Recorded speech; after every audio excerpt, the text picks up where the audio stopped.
আমি এক মধুওয়ালা ভাই। ও মধুওয়ালা ভাই, এদিকে এদিকে। আগে দাদা মোরে বলেছিলেন? আরে হ্যাঁ হ্যাঁ, তোমাকে বলেছিলাম তুমি মধু বিক্রি করো।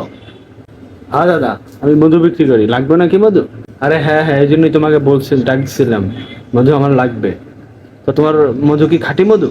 কি বলছেন কি মশাই, একদম অরিজিনাল মধু বিক্রি করি, অরিজিনাল মধু।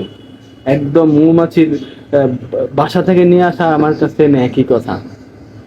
এই আমি 2 নম্বরই মধু বিক্রি করি, পুরো অত্ত এলাকায় আমার নাম আছে। বুঝছি বুঝছি, এত ডিটেলসে বলতে হবে না, বুঝছি তোমার মধু 1 নাম্বার। তো তোমার মধুর কেজি কত? দাদা খাঁটি মধু কোনো দামাদামি হবে না, একদম 700। মশাই 1 কেজি নেবো, একটু কম সম রাখা যায় কিনা বলেন? 500 টাকা দেই। না দাদা, বাজারে যা চিনির দাম, 500 টাকা দেওয়া যায় না খাঁটি মধু। দাঁড়ান দাঁড়ান দাঁড়ান। চিনির সাথে খাঁটি মধুর কি সম্পর্ক? নিশ্চয়ই ভেজাল আছে। আরে সালা, ধরা খেয়ে গেলাম।